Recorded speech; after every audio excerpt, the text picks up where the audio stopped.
Alrighty, here we go. UFC 209, Tyron, the chosen one, Woodley. Here we go. This is left hook. Boom, boom, boom. Thank you for come here. There we go. Thank you for giving me an opening for that beautiful, beautiful left hook. So yeah, this is the fight that Tyron Woodley when he faced Stephen Wonderboy Thompson. And you know, the thing I've always said about Tyron Woodley is he has actually dealt with some of the most intricate styles out there, right? And I don't know if anyone has fought more southpaws than Tyron Woodley, honestly speaking, right? Like, he's been in there. I'm going to forget a few names, I'm sure. No. You're stuck. Uh-oh. Uh-oh. This is the beginning of the... Oh my goodness, man. I should know, man. And you guys have been asking me, yeah, these are ranked fights, okay? I know we usually see this in quick match, but no, this is ranked. It's bad now. It's bad. Let's move on. Man, I was about to say something crazy about Morales, man, but you know what? Let's not go there. This man is a very interesting character. Uh-oh. I would say he's the only fighter that genuinely makes me uncomfortable. Like, when I see videos of him, I'm legitimately like, what? The man is good, though. He is absolutely lethal in there. Make no mistake. But here we go. Tyron Woodley. That fight against Wonderboy was very, very technical. It wasn't the most interesting thing in the world to watch, but like, Woodley is the one guy that would make Wonderboy advance the whole time. And that's not to say that Stephen Thompson does not move forward. Like, Wonderboy does not insist on fighting off the back foot. He will if you back up, right? But Stephen Wonderboy Thompson predominantly does fight off the back foot, precisely because most people that fight him, well, they try to catch up with him, try to find him. Meanwhile, he's moving, very good footwork with his karate, very good counter striking. Well, Woodley, as you guys see, as I'm fighting on the back foot mostly here, trying to mimic this man. It's so hard though. Like, every bone in me wants to move forward. Because like most players, this is where they're comfortable at. They're comfortable backing up. And so like a lot of times when I'm backing up, I kind of expect that they will come find me heavy. But it's rare, man. There we go.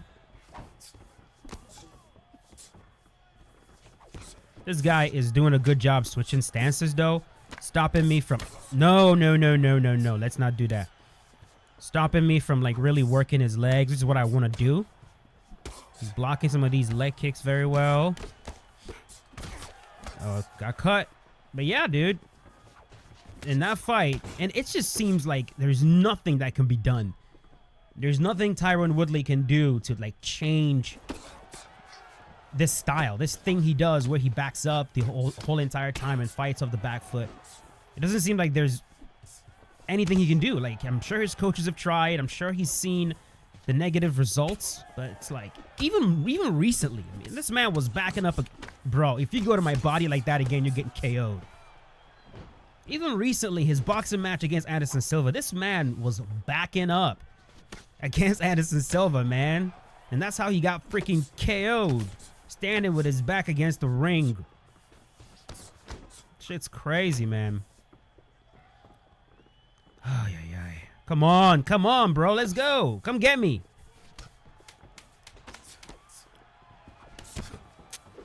There we go. Okay, that was a good round. Very good round. The rest of this showcase, I'm going to grapple less. That first fight, took him down. Pinned him a little bit. He decided to bounce. That's not why I'm going to be grappling a lot less. It's just mostly because even though Tyron Woodley has a wrestling base, he just doesn't use it. He rarely uses it. Earlier in his career, he did, right? He did quite a bit. But it seems to be like something that happens to grapplers. I'm yet to understand why this happens to grapplers all the time. It's like every single grappler that's like, oh, you're a grappler. It's like they always have to prove they also have striking. And like, it frustrates me. It really, really does. And like this is something that I've been talking to Romero about as he's about to, you know, get into pro MMA. I'm really hoping he doesn't do. Oh, hold on.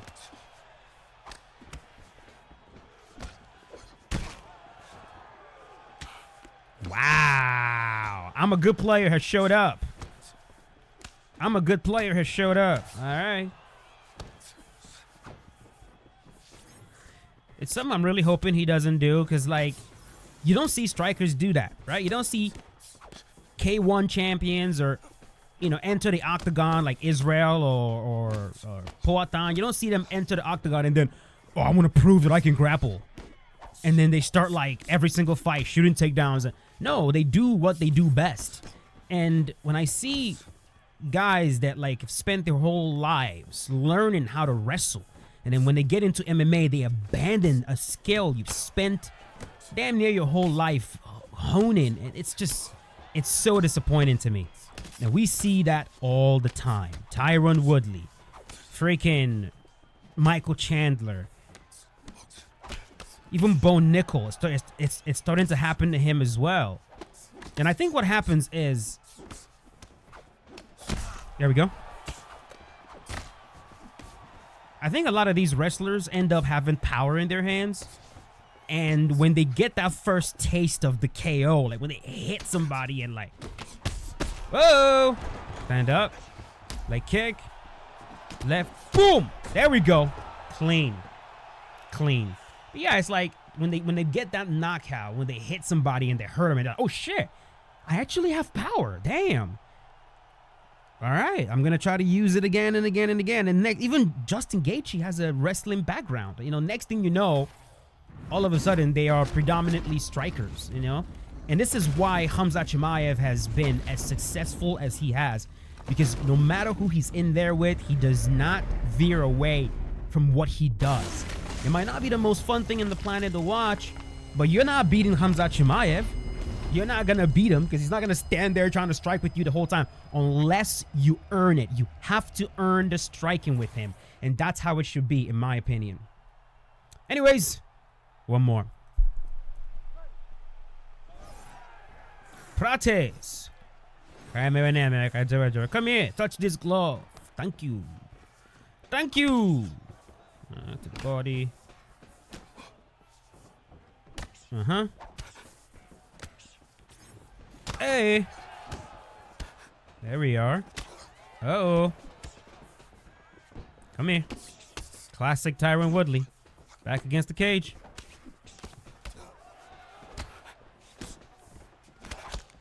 There we go. Woo! Come on, come on, come on now. Yeah, I think Woodley would have been way more successful. That's not to say that the man, I mean, he defended his title a lot. So let's not make any mistakes here. Tyron Woodley was a successful champion. He was. And he beat some guys with some very difficult styles, right? And the man, I mean, how many southpaws was Woodley in there against, bro? Let's see, Josh Koscheck. Ooh, that was stupid of me.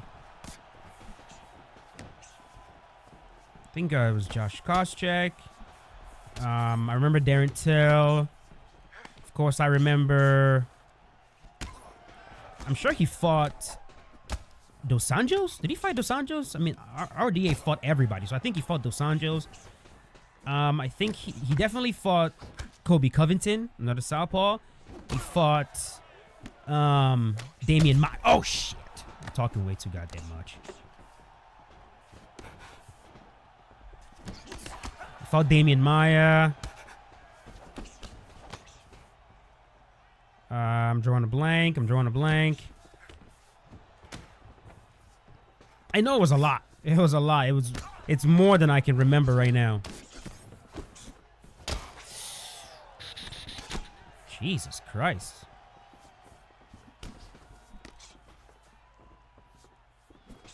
It's too far.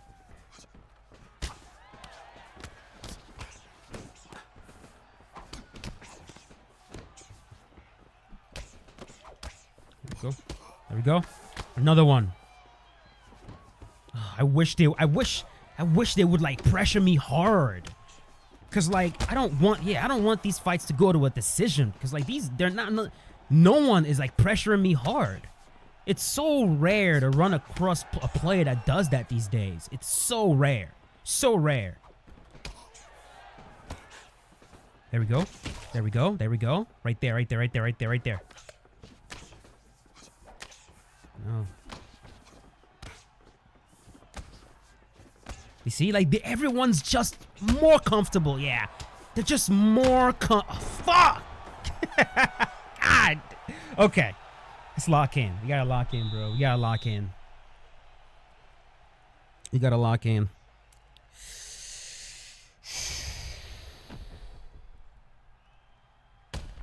Oh, another misconception that I had before I started designing character models my own self, and before I started dabbling in game development.